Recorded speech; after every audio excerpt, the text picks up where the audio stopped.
Welcome to special analysis. నేను రమా మండవ. ఈ రోజు అనాలిసిస్ లో భాగంగా మనం తీసుకోబోతున్న టాపిక్ ఏంటంటే కేసీఆర్ పై చంద్రబాబు నాయుడు సైలెంట్ రివెంజ్ అని చెప్పి నేను టైటిల్ ఇచ్చున్నాను. ఆ అంశం గురించి మనం మాట్లాడదాం. నిజానికి గతంలో కూడా ఇచ్చాను నేను ఇదే టైటిల్ తో ఒక వీడియో చేయడం కూడా జరిగింది. మంచి రెస్పాన్స్ కూడా వచ్చింది దానికి. ఇక్కడ మనం చూస్తే చంద్రబాబు నాయుడు ఒక సుదీర్ఘ రాజకీయ చరిత్ర. ఎక్కడ కూడా మనం ఆయన ఒక ప్రత్యర్థుల మీద ఒక వెండెట్టా తీసుకోవడము, లేకపోతే రాజకీయ వైరం పెంచుకోవడము, లేకపోతే వాళ్ళని హద్దు దాటి తన డైలాగులతోనూ తన మాటలతోనూ వాళ్ళని టార్గెట్ చేయడము, ఇది ఎక్కడ కూడా చూడం. ఆయన హిస్టరీలో కానీ ఆయన క్యారెక్టర్లో కానీ ఆయన మైకి పూచుకున్నా కానీ చాలా రేర్, అంటే రేరెస్ట్ ఆఫ్ ది రేర్ సిచ్యువేషన్స్లో మాత్రమే ఆయన ఎక్కడైనా పరుషంగా మాట్లాడతారేమో, అది కూడా నీ అందు తేలుస్తాను, నీ గుండెలో నిద్రపోతాను, ఇలాంటి డైలాగులు వేస్తారు. కానీ ఎక్కడ కూడా ప్రత్యర్థి మీద ఒక వెండెట్టా తీసుకునే ధోరణి ఆయనకు ఉండదు.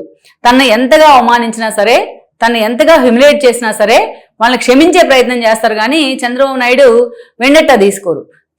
కానీ చంద్రబాబు నాయుడుకి మాత్రం కాలం కలిసి వచ్చినప్పుడు, అదే పెద్దవాళ్ళు చెప్తా ఉంటారు కదా, కాలం కలిసి వస్తే నడిచి వచ్చి కొడుకు పుడతారని. అలాగా కాలం కలిసి వచ్చినప్పుడు రాజకీయాల్లో చంద్రబాబు నాయుడికి కొన్ని పరిణామాలు వాటంతటా అవే ఎదురవుతూ ఉంటాయి. మీరు చూడండి, ఆయన టార్గెట్ చేసిన ఎవరి మీదైనా ఆయన రాజకీయం చేయాలి, ప్రత్యర్థి తనను తీర్చుకోవాలని అనుకోరు. అలాగే అనుకుని ఉంటే ఈరోజు జగన్మోహన్ రెడ్డి 2014లో చంద్రబాబు నాయుడు అధికారంలోకి వచ్చిన తర్వాత ఆ రోజు జగన్మోహన్ రెడ్డికి అప్పటికే బెయిల్ మీద ఉన్నారు సిబిఐ ఈడీ కేసులో. కావాలనుకుంటే ఆయన బీజేపీ పొత్తులో కూడా ఉన్నారు. జగన్మోహన్ రెడ్డి జైల్లో ఉండేవాడు, might be Chandrababu Naidu focus పెట్టుంటే. అయినా చంద్రబాబు నాయుడు ఆ దిశగా ఫోకస్ పెట్టరు. అదేవిధంగా మనం చూస్తే ఇప్పుడు 2019 నుంచి 2024 వరకు చంద్రబాబు నాయుడిని, ఆయన పార్టీని ఏ స్థాయిలో జగన్మోహన్ రెడ్డి హ్యూమిలేట్ చేశారు. ఆయన భార్యను అవమానించారు, లోకేష్ పుట్టుకను అవమానించారు, ఆ పార్టీని భూస్థాపితం చేసే ప్రయత్నం చేశారు. రాష్ట్ర వ్యాప్తంగా ఎక్కడ చంద్రబాబు నాయుడు పేరు వినిపించకుండా చేశారు. ఆయన ఆర్థిక మూలాలను దెబ్బకొట్టారు. ఆ పార్టీలో ఆయన కమ్మ సామాజిక వర్గానికి కారణంగా మొత్తం కమ్మ సామాజిక వర్గ నేతలందరినీ జైల్లో పెట్టే ప్రయత్నం చేశారు. ఇంత చేసిన వర్కౌట్ కాక చివరికి చంద్రబాబు నాయుడిని కూడా జైల్లో పెట్టారు 52 రోజుల పాటు. మీరు చూడండి, ఎక్కడైనా సుదీర్ఘంగా చంద్రబాబు నాయుడు లైఫ్ హిస్టరీలో ఒక చిన్న కత్తి కూడా ఆయన చేతిలో మనం చూసుండం.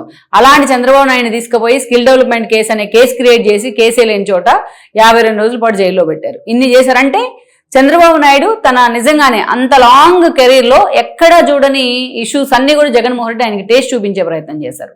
అయినా సరే ఈరోజు పూర్తిగా భారీ మెజారిటీతో కూటమి రూపంలో చంద్రబాబు నాయుడు ముఖ్యమంత్రిగా ఉన్నారు. ఈరోజు బీజేపీ చంద్రబాబు నాయుడు ఏది అడిగినా రాష్ట్రానికి ముందుకు వస్తూ ఉంది చేయడానికి. అమరావతి పునర్నిర్మాణం దగ్గర నుంచి వైజాగ్ స్టీల్ ప్లాంట్ దాకా ప్రతి విషయంలో బీజేపీ ఫోకస్ పెడతా ఉంది. మోడీ అండ్ అమిత్ షా చంద్రబాబు నాయుడుకి, లోకేష్కి, పవన్ కళ్యాణ్కి రెడ్ కార్పెట్ వేస్తూ ఉన్నారు. ఈరోజు నిజంగా జగన్మోహన్ రెడ్డి 11 సీట్లుగా పరిమితమయ్యారు. ఇలాంటి సిచ్యువేషన్లో జగన్మోహన్ రెడ్డి మీద ఉన్న ఈడీ, సిబిఐ కేసులు బయటికి దీవించవచ్చు. లేదంటే ఇప్పుడు లిక్కర్ స్కామ్ మీద ఏదో ఎంక్వైరీ నడుస్తా వైఎస్ఆర్సీపీలో అరెస్ట్ అయిన వాళ్ళంతా కూడా జగన్మోహన్ రెడ్డి వైపు వెళ్ళి చూపిస్తా ఉన్నారు. కొంతమంది అప్రూవల్గా మారుతా ఉన్నారు. అవన్నీ ఆధారాలు పట్టుకొని వెళ్ళిన, ఎందుకంటే ఆ కేసులో ఈడీ కూడా ఎంటర్ అయింది ఆల్రెడీ. అవన్నీ ఆధారాలతో వెళ్ళినా జగన్మోహన్ రెడ్డి అరెస్ట్ అయ్యే అవకాశం ఉంటుంది. కానీ సిస్టమ్ లాగా వెళ్ళాలి, మనం వెండెట్టా చూపించకూడదు అని చంద్రబాబు నాయుడు అనుకుంటారు. కాబట్టే ఆ మాత్రమైనా జగన్మోహన్ రెడ్డి ఈరోజు ప్రెస్ మీట్లు పెట్టి చంద్రబాబు నాయుడిని బావిలో దూకి చావాలి. చూడండి, ఫ్రీడమ్ ఆఫ్ స్పీచ్ ఎంత పీక్లో ఉంటుందో జగన్మోహన్ రెడ్డికి. ఒక ముఖ్యమంత్రిని పట్టుకొని ఆయనకి వయసు అయిపోయింది, నెక్స్ట్ ఎలక్షన్స్కి ఉండడు, పాయింట్ బ్లాంక్లో గన్న పెట్టాలి, కాలర్ పట్టుకొని నిలదీయాలి, లాంటి మాటలు మాట్లాడుతూ ఉంటారు జగన్మోహన్ రెడ్డి చంద్రబాబు నాయుడు ఉద్దేశించి. సో అది చంద్రబాబు నాయుడు మంచితనం అని ఆ పార్టీ నేతలు చెప్పుకుంటూ ఉంటారు. కానీ అది అతి మంచితనం అని అనుకుంటాను నేను. సరే, అక్కడి నుంచి మనం చూస్తే కేసీఆర్ విషయంలో కేసీఆర్ ఎన్ని రకాలుగా చంద్రబాబు నాయుడిని హ్యూమిలేట్ చేశారు. సరే, తాను ఉంటే చంద్రబాబు నాయుడు అనే వ్యక్తి కానీ, టీడీపీ లాంటి ఒక పార్టీ కానీ తెలంగాణలో ఉంటే ఆయనకి ఎగ్జిస్టెన్స్ ఉండదు, ఆయన పార్టీకి ఎగ్జిస్టెన్స్ ఉండదు. అందుకే చిన్నగా వాళ్ళని మొత్తానికైతే ఆంధ్రాకు పంపించే ప్రయత్నం చేశారు. బట్ పంపిన తర్వాత కూడా ఆయన పగ చల్లారలేదు. టీడీపీ తరపు నుంచి 2014 గెలిచిన ఎమ్మెల్యేలని తన పార్టీలో చేర్చుకుని వాళ్ళు కొంతమందిని మంత్రులు చేశారు. తర్వాత ఓటుకు నోటు ఇష్యూ తీసుకొచ్చి చంద్రబాబు నాయుడిని హ్యూమిలేట్ చేశారు. ఆ తర్వాత 2018 ఎన్నికల్లో కాంగ్రెస్, టీడీపీ పొత్తుల్ని టార్గెట్ గా పెట్టుకుని మరో సెంటిమెంట్ డ్రామా ఆడి అధికారంలోకి వచ్చారు. ఆ తర్వాత ఆ పార్టీ నుంచి గెలిచిన ఎమ్మెల్యేలు మొత్తాన్ని తన పార్టీలో చేర్చుకుని టీడీఎల్పీని విలీనం చేశారు. అంటే చూడండి, జగన్మోహన్ రెడ్డి లాగే కేసీఆర్ కూడా టీడీపీ అనే పేరు వినిపిస్తేనా చంద్రబాబు నాయుడు అనే పేరు వినిపిస్తేనే నిద్రపడదు. ఆ తర్వాత మనం చూస్తే అప్పుడే రిటర్న్ గిఫ్ట్ పేరుతో తన మంత్రులు మొత్తాన్ని కూడా ఏపీకి పంపించి హడావిడి చేశారు. ఇక మొన్నటి అసెంబ్లీ ఎన్నికల ముందు తాను బీఆర్ఎస్ గా మార్చి తన పార్టీని మొత్తం ఏపీలో కూడా తోట చంద్రశేఖర్ ఆధ్వర్యంలో ఒక శాఖను పెట్టారు, మహారాష్ట్రలో పెట్టారు. ఈయన ఇష్టం వచ్చినట్టు ఎక్కడ పడితే అక్కడ పార్టీ పెట్టొచ్చు. బట్ ఏపీ ప్రజలు మాత్రం వచ్చి తెలంగాణలో మాట్లాడడానికి లేదు, ఏపీ పొలిటీషియన్స్ వచ్చి తెలంగాణలో తమ వాయిస్ వినిపించడానికి కూడా లేదు. ఈరోజు వాళ్ళ కూతురు చెప్తా ఉంది అడ్డుకుంటామని. పొన్నం ప్రభాకర్ లాంటి పెద్ద మనుషులు కూడా మాట్లాడుతూ ఉన్నారు. ఈ రోజు అద్దంకి దయాకర్ లాంటి వాళ్ళు కూడా, వీళ్ళు పవన్ కళ్యాణ్ అనే స్థాయి వెళ్ళి. సరే, అది పక్కన పెడితే మనం ఇష్యూ డైవర్ట్ అయిపోతుంది. ఈరోజు ఇలాంటి సిచ్యువేషన్ వస్తే చంద్రబాబు నాయుడు మొన్న ఎన్నికలకు ముందు నిజంగా చంద్రబాబు నాయుడు అరెస్ట్ని కూడా హేళన చేశారు కేటీఆర్ అండ్ హరీష్ రావు. వాళ్ళు శాంతియుతంగా మేము ధర్నాలు చేసుకుంటామంటే పర్మిషన్ కూడా ఇవ్వాలి, మీ రాష్ట్రంలో తేల్చుకోండి అని చెప్పినారు ఐటీ ఎంప్లాయీస్కి. ఇంత జరిగితే కేసీఆర్ ఎక్కడ దాన్ని ఖండించే ప్రయత్నం చేయకపోయినా ఆయన ఎన్నికల్లో ఓడిపోయి ఫామ్ హౌస్లో పడి తుంటి విరగొట్టుకుని హాస్పిటల్ పాలయ్యి ఉంటే చంద్రబాబు నాయుడు జైలు నుంచి రిలీజ్ అయిన తర్వాత ఫస్ట్ టైం వెళ్ళింది ఎవరి దగ్గరకో తెలుసా? కేసీఆర్ దగ్గరికి. సరే రేవంత్ రెడ్డి అంటే అదొక ఆయన ఓడించాడు కేసీఆర్ని, తన అసెంబ్లీ గేట్ కూడా తాకనివ్వకుండా తన కూతురు పెళ్లికి కూడా వెళ్ళనివ్వకుండా చేసిన కేసీఆర్ని హాస్పిటల్లో ఉంటే ఓడిపోయి తుంటి విరగొట్టుకుని హాస్పిటల్లో ఉంటే పరామర్శించాడు ముఖ్యమంత్రి స్థాయిలో వెళ్ళి. అది నిజంగా ఒక హ్యూమిలియేషన్ అవతల ఉన్న వాళ్ళకి. అది రేవంత్ తీర్చుకునే ప్రయత్నం చేశారు. చంద్రబాబు నాయుడుకి ఏం పని, అప్పటికి ఇంకా ఆయన ముఖ్యమంత్రి కూడా కాలేదు. అయినా సరే కేసీఆర్ని పరామర్శించడానికి పాపం ఆయన హాస్పిటల్కి వెళ్ళడం జరిగింది. చూడండి, అంత ఆఖరికి టీడీపీ క్యాడర్ తిట్టుకున్నారు కూడా అప్పుడు చంద్రబాబు నాయుడిని, మేము మీకోసం కేసులు పెట్టించుకుంటే మీరు వెళ్ళి కేసీఆర్ని పరామర్శిస్తారేంటి అని. అయినా ఆయన పరామర్శిస్తాడు, అంతే. That is Chandrababu. సో అలాంటి చంద్రబాబు ఇందాక నేను చెప్పినట్టు ప్రత్యేకంగా పగ తీర్చుకోనక్కర్లేదు, ఆయనకు అలా అవకాశాలు కలిసి వస్తూ ఉంటాయి. మీరు గతంలో గాలి జనార్దన్ రెడ్డిని వీళ్ళు ఓఎంసీ పేరుతో టార్గెట్ చేసి పుస్తకాలు వేసి మొత్తం రాష్ట్రాలన్నీ పంచితే టీడీపీ వాళ్ళు, ఆయన గాలి జనార్దన్ రెడ్డి వచ్చి హైదరాబాద్లో ప్రెస్ మీట్ పెట్టి చంద్రబాబు నాయుడిని బూతులు తిట్టారు, పచ్చి బూతులు తిట్టారు. ఇప్పుడు కూడా ఉంటాయి ఆ వీడియోస్. కరెక్ట్గా బూతులు తిట్టి 4 రోజుల్లో ఆయన జైలుకు పోయారు.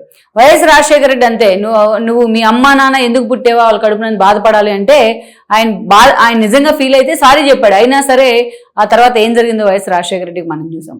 ఈవెన్ జగన్మోహన్ రెడ్డి అంటే తన పార్టీ పెట్టిన కొత్తలో తన మీద కేసులు పెట్టింది కాంగ్రెస్ అయితే నిద్రలేసిన దగ్గర చంద్రబాబు నాయుడు తిట్టేవాళ్ళు. వాడు జగన్ విజయమ్మ అందరూ కట్ చేస్తే సిబిఐ ఈడీ కేసులో నిండా మునిగిపోయి 16 నెలలు జైల్లో ఉన్నారు.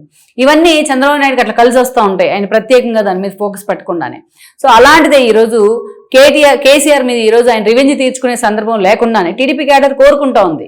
ఇంత హ్యూమిలేట్ చేశారు కదా కేసీఆర్, మాకేంటి దానికి ప్రతిఫలం ఏంటి అని. కానీ చంద్రబాబు నాయుడు ఎక్కడ రివెంజ్ తీర్చుకోకుండానే ఈరోజు కేసీఆర్కి అలాంటి పరిస్థితులు ఎదురవుతున్నాయి. మీరు చూస్తే ఏ బీజేపీని అయితే తాను నిన్నటి వరకు కూడా పూర్తి స్థాయిలో బీజేపీని హ్యూమిలేట్ చేసే ప్రయత్నం చేసి తానే ప్రధాని అవుతానంటూ కూడా ఆహాకారాలు చేసి ఢిల్లీకి తెలంగాణ ప్రజల సొమ్మును తీసుకెళ్లి రాష్ట్రాలన్నీ వంచి ఇన్ని ద్రౌపది ముర్ము రాష్ట్రపతి అభ్యర్థి అవుతున్నా కూడా వ్యతిరేకించిన కేసీఆర్ ఈరోజు అదే బీజేపీకి దగ్గరికి వెళ్ళాలంటే కేవలం ఒకే ఒక ఆప్షన్ చంద్రబాబు నాయుడు ఈరోజు వాళ్ళకి. అందుకే ఆయన కొడుకు, అల్లుడు, కూతురు అందరూ చంద్రబాబు నాయుడిని ఆకాశానికి ఎత్తేస్తూ ఉంటారు. చూడండి ఏ స్థాయి నుంచి ఏ స్థాయికి వచ్చారు అనేది. ఈరోజు చూస్తే అదే కేసీఆర్ ఎంత మిడిసిపడ్డాడు ఆ రోజు అధికారాన్ని చూసుకొని. ఈరోజు ఆయన కూతురే ఎవరినైతే ఎంపీని చేశాడో, ఎవరినైతే ఓడిపోయిన ఎమ్మెల్సీని చేశారో అలాంటి కూతురే బాబు నువ్వు 10 ఏళ్ళు చేసినంత మోసం అని చెప్పి ఆయన మీద తిరగబడింది. ప్రత్యర్థులు ఎన్నైనా అనుకోవచ్చు, కానీ అలాంటి కూతురు తన మీద తిరగబడి బయటికి వెళ్ళి తను రోజు టార్గెట్ చేస్తూ ఉంటే నిజంగా ఒక తండ్రికి ఏ పగవాడికి కూడా రాకూడని కష్టం ఇది. అండ్ ఇంకోటి ఏంటి, ఇంత కీలకంగా ఉన్న అంశం ఏంటంటే ఈ రోజున ఆఖరికి ఆవిడ బయటికి వెళ్ళిపోయి హరీష్ రావు మీద, కేటీఆర్ మీద పూర్తి స్థాయిలో ఫైట్ చేస్తూ ఉంది. అవసరమైతే లీగల్ ఫైట్కి కూడా వెళ్తానని చెప్తా ఉంది. ఇంకా అందులో కూడా ఏంటంటే ఆ పార్టీ గుర్తొచ్చేలాగా టీఆర్ఎస్ అని పెట్టుకుంది తన పార్టీకి, తెలంగాణ రాష్ట్ర సేన పేరుతో. ఇంతకన్నా హ్యూమిలేషన్ ఏమైనా ఉంటుందా? పైగా బీఆర్ఎస్లో ఉన్న నేతలంతా నా వైపుకి రండి అని పిలుస్తూ ఉంది. ఇవన్నీ చంద్రబాబు నాయుడు చెప్తే కవిత పార్టీ పెట్టలా, చంద్రబాబు నాయుడు చెప్తే ఆమె పార్టీలోంచి బయటికి రాలా, చంద్రబాబు నాయుడు చెప్తే ఆమె లిక్కర్ స్కామ్ చేయలా. అయినా చూడండి, ఒక ముఖ్యమంత్రిగా చేసిన వ్యక్తి, తన కొడుకు ముఖ్యమంత్రి కావాలని ఆ స్థాయిలో ఆశించిన వ్యక్తి ఈరోజు తన సొంత బిడ్డెళ్ళి లిక్కర్ స్కామ్లో సౌత్ కింగ్ పిన్గా అడ్డంగా అరెస్ట్ అయితే ఒక తండ్రికి రావాల్సిన కష్టం కాదు అది. అన్ని వేళ్లు కేసీఆర్ వైపే చూపించినాయి కవిత అరెస్ట్ విషయంలో. అదే అనుకుంటే ఆమె బయటికి వెళ్ళి ఈరోజు ఇంకా ఆయన్ని పూర్తి స్థాయిలో హ్యూమిలేట్ చేసే ప్రయత్నం చేసింది. ఆయన అన్ని రకాలుగా అవమానం పొందాడు ఆయన. ఇదంతా పక్కన పెడితే ఈరోజు ఏ నోటితోనైతే రేవంత్ రెడ్డిని తాను తిట్టాడో, ఏ నోటితోనైతే ఆ రేవంత్ రెడ్డిని అసెంబ్లీ టచ్ అవనివ్వకుండా పోలీసులకి అధికారం ఇచ్చాడో అలాంటి రేవంత్ రెడ్డి ఈరోజు ముఖ్యమంత్రి తన ముందు నుంచొని ఉన్నాడు. నిన్ను అరెస్టే చేయని పోబోయి నా సెక్యూరిటీ జాలు నీ ఫామ్ హౌస్ చుట్టూరు ఆల్రెడీ జైల్లో ఉన్నావు అని మాట్లాడుతూ ఉన్నారు. అంతకన్నా హ్యూమిలేషన్ ఏముంటుంది? అది కూడా మళ్ళీ చంద్రబాబు నాయుడు శిష్యుడు. ఎవరినైతే the dirtiest politician of India అన్నాడో అలాంటి చంద్రబాబు నాయుడు శిష్యుడు. ఈరోజు ఏ నోటితోనైతే తాను తెలంగాణ ఆంధ్ర ఉద్యమం తీసుకొని తెలంగాణ పేరు చెప్పి ఆంధ్ర వాళ్ళని ఏ స్థాయిలో ఆంధ్ర పొలిటీషియన్స్ని ఆంధ్రాని బూతులు తిట్టాడో ఈరోజు కవిత అదే నినాదం ఎందుకుంటా ఉంది. కాపీ పేస్ట్ యాజ్ ఇట్ ఈస్గా టీఆర్ఎస్ 2.0 అని చెప్తా ఉంది ఆవిడ. కనీసం తెలంగాణ సెంటిమెంట్ని టీఆర్ఎస్ రెచ్చగొడదామని ట్రై చేసినా, హరీష్ రావు లాంటి వాళ్ళు నాగేశ్వరం వెనుకేసుకొని వచ్చినా అవకాశం కూడా ఇవ్వకుండా దాన్ని ఆక్యుపై చేస్తూ ఉంది కవిత. అంటే కేసీఆర్ బయటకు వచ్చినా, హరీష్ వచ్చినా, కేటీఆర్ వచ్చినా మీకు ఆస్కారం ఇవ్వను, నేనే హైర్ చేస్తానని చెప్తుంది ఆవిడ. చూడండి, ఇన్ని రకాలుగా ఈరోజు పూర్తి స్థాయిలో తన కూతురే తన మీద పగ తీర్చుకుంటున్న పరిస్థితి ఉంది. సో ఏ అవకాశం కూడా ఈరోజు ఇలాంటి ఇష్యూ వచ్చుంటే నిజంగా కేసీఆర్ బయటికి రావాలి, కేసీఆర్ మాట్లాడుండేవాడు, తెలంగాణ మొత్తం పార్టీ అంతా కూడా ఆయన ఓన్ చేసుకుని ఉండేది, ఆ పార్టీని నమ్ముకున్న వాళ్ళంతా రోడ్డు ఎక్కేవాళ్ళు. కానీ ఈరోజు ఆ ఇష్యూని కూడా కవిత గ్రాప్ చేసే ప్రయత్నం చేస్తూ ఉంది. ఏ పొలిటికల్ పార్టీ అధినేతకి 10 ఏళ్ళు ముఖ్యమంత్రిగా ఉన్న అధినేతకి రాకూడని కష్టం ఇది నిజంగానే. అందుకే ఇదంతా కూడా చంద్రబాబు నాయుడిని బాధ పెట్టిన దానికి రెప్లికానే అని నేను అనుకుంటా ఉన్నా. అందుకే అట్లా మనం ఒకటిస్తే దానికి 2 రివర్స్లో తిరిగి వస్తుంది అంటారు కదా, అట్లాగే కేసీఆర్ ఈరోజు రిటర్న్ గిఫ్ట్ అంటే ఆయనకి సీక్రెట్ రివెంజ్, పూర్తి స్థాయిలో ఒక స్వీట్ రివెంజ్ అయితే తిరిగి వస్తూ ఉంది చంద్రబాబు నాయుడు వైపు నుంచి. అది కూడా కవిత రూపంలో అని చెప్పుకోవచ్చు. ఈ వీడియో మీకు నచ్చినట్లయితే please share, like and subscribe